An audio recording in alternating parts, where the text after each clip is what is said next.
గత వైసీపీ ప్రభుత్వ హయాంలో ఈ భూ వివాదాలకు సంబంధించి ఒక్కొక్కటి కూడా తారాస్థాయికి చేరాయని చెప్పొచ్చు ఈ గొడవలు కూడా. అండ్ దీనికి సంబంధించి అడ్డుకట్ట వేయడానికి కూటమి ప్రభుత్వం సన్నాహాలు చేస్తుంది. అండ్ ఇవాళ నుంచి ఏపీలో రెవెన్యూ సదస్సులు ప్రారంభం కాబోతున్నాయి. ఇవి వచ్చే నెల 8 వరకు జరగనున్నట్లుగా తెలుస్తుంది. అంటే దీనికి సంబంధించి ప్రజల నుంచి ఫిర్యాదులు స్వీకరించనున్నారు. ఎవరైతే భూ వివాదాలకు సంబంధించి ఉన్నాయో వీటికి అన్నిటికి సంబంధించి ప్రజల నుంచి ఫిర్యాదులు స్వీకరించి 45 రోజుల వరకు ఇవి పరిష్కారం దిశగా అడుగులు వేస్తున్నట్లుగా కూటమి ప్రభుత్వం నిర్ణయం తీసుకున్నట్లు తెలుస్తోంది. రైట్ నిర్మా, దీనికి సంబంధించి డీటెయిల్స్ ఒకసారి చూద్దాం. ఇవాల్టి నుంచి ఏపీలో రెవెన్యూ సదస్సులు ప్రారంభం కానున్నాయి. వచ్చే నెల 8 వరకు ఈ సదస్సులు నిర్వహించనున్నారు.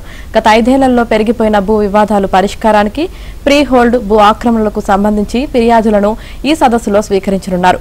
ప్రజల నుంచి పిటిషన్లు తీసుకోవడంతో పాటు ఆర్టీజీ వెబ్ పోర్టల్లో వాటిని నమోదు చేయనున్నారు.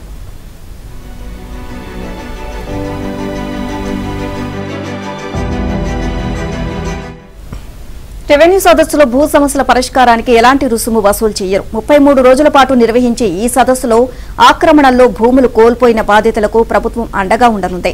33 రోజుల పాటు 17,564 గ్రామాల్లో రెవెన్యూ సదస్సులు నిర్వహించనున్నారు.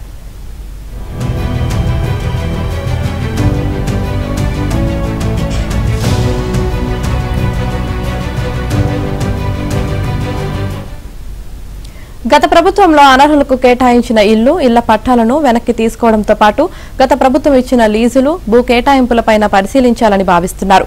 అన్ని రకాల భూ వివాదాల పరిష్కారానికి 33 రోజుల పాటు రెవెన్యూ సదస్సులు, ఆ తర్వాత 45 రోజుల్లో సమస్యకు పరిష్కారం చూపే విధంగా చర్యలు తీసుకుంటున్నారు.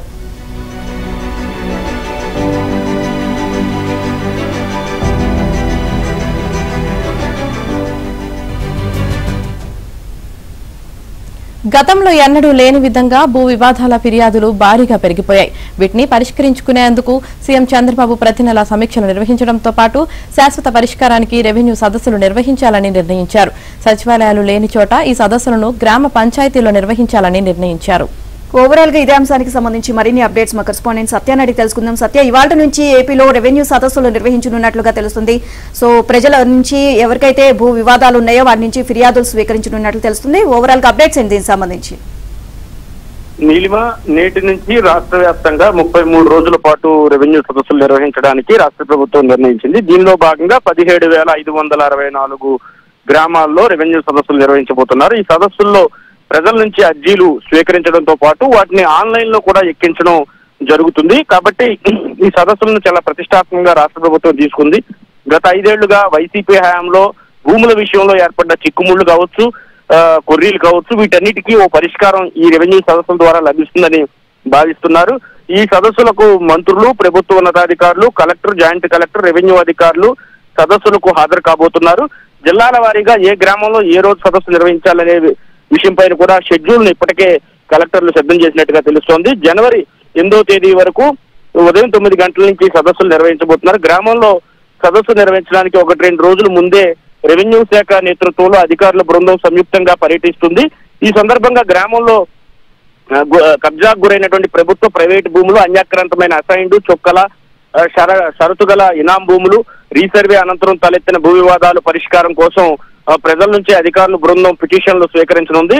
వాటిపై గ్రామ సదస్సు రోజున పూర్తి స్థాయిలో చర్చించడం జరుగుతుంది. వీలైనంత మేరకు అక్కడే పరిష్కారం చూపించేందుకు కృషి చేస్తామని అధికారులు ఇప్పటికే చెప్పడం జరిగింది. కోర్టు కేసులున్న ఇనాం భూములు, తహసీల్దారు, ఆర్డీఓ, జేసీ, సిసిఎల్ఏ వద్ద అప్పీల్లో ఉన్న కేసులు మినహా మిగతా అన్ని భూముల సమస్యలను కూడా పూర్తి స్థాయిలో పరిష్కరించేందుకు ఈ రెవెన్యూ సదస్సులు ఉపయోగపడతాయని చెబుతున్న పరిస్థితి అయితే ఉంది. దీనికి సంబంధించి రెవెన్యూ శాఖ స్పెషల్ చీఫ్ సెక్రటరీ కూడా అన్ని ఏర్పాట్లు చేసినట్టు ఆర్పీ సిసోడియా నిన్న ఏబిఎన్ కి ఇచ్చిన ప్రత్యేక ఇంటర్వ్యూలో కూడా పేర్కొనడం జరిగింది.